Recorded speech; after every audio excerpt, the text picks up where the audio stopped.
Welcome to Pioneer classes 12th class. हम लोग आज की चैप्टर है भगत सिंह के पत्र।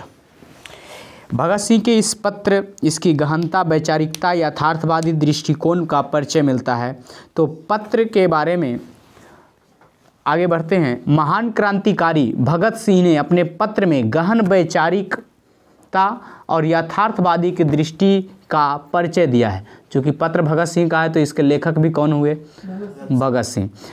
अपने एक अन्य महान क्रांतिकारी मित्र सुखदेव, नाम तो जानते ही होंगे, ठीक, सुखदेव का लिखे अपने पत्र में अपने मित्र तथा स्वयं अपने विषय पर प्रकाश डाला है। पिछले कुछ दिनों में दोनों के दृष्टिकोण में कतिपय बदलाव आया है। पूर्व में सुखदेव आत्महत्या का विरोध करते थे तथा भगत सिंह उनके समर्थन में खड़े थे। कालांतर में दृष्टिकोण में बदलाव आया। अब सुखदेव आत्महत्या के समर्थक तथा भगत सिंह के विरोधी हो गए हैं।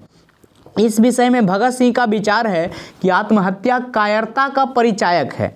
यह एक प्रकार से व्यक्ति का अपने कर्तव्य से विमुख होना है।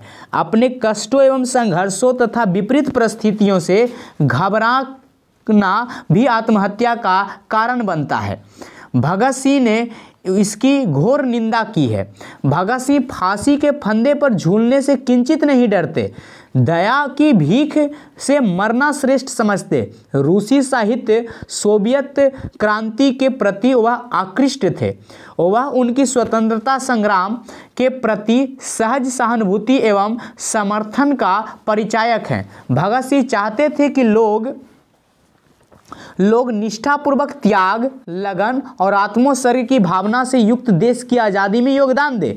हमें दूसरे पर आश्रित नहीं होना चाहिए या दोषारोपण नहीं करना चाहिए। हमारे बिना स्वतंत्रता संघर्ष अधूरा रह जाएगा अथवा हमारे ही दम पर आंदोलन का संचालन हो रहा है। ऐसे विचारों को वे बिल्कुल पसंद नहीं करते थे। उनका दृष्टिकोण यथार्थवादी था। वे देशवासियों से यही आशा करते थे कि वे उसी प्रकार आंदोलन में भाग लें जिस प्रकार उनका योगदान था।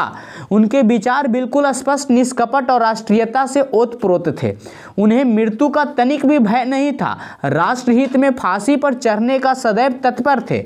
अपने पत्र के अंत में उन्होंने अपनी अंतिम इच्छा व्यक्त की कि जो उन्हीं के शब्दों में इस प्रकार है: मुझे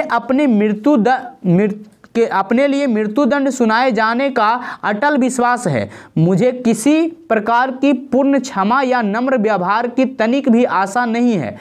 वह आगे कहते हैं कि इस पर भी मेरी इच्छा है कि हमारी मुक्ति का प्रस्ताव सम्मिलित रूप में, और उसके साथ मेरी अभिलाषा यह है कि जब यह आंदोलन अपने चरम सीमा पर पहुँचे तो हमें फांसी दे दी जाए। अर्थात वह चाहते थे कि उनकी शहादत देशवासियों के लिए नई प्रेरणा एवं स्फूर्ति का संचार कर सके। इस प्रकार इस महान क्रांतिकारी ने अपने पत्र के माध्यम से अपने अभूतपूर्व गहन वैचारिकता तथा यथार्थवादी दृष्टिकोण का अनुपम उदाहरण प्रस्तुत किए हैं। तो आप इस पत्र से क्या सीखे, क्या ये बताना चाह रहे थे, या किस प्रकार की राष्ट्रीयता को ये सबके समक्ष रखना चाह रहे थे, आप इसे अपने शब्दों में लिखें। गुड लक, फिर मिलेंगे अगले चैप्टर में।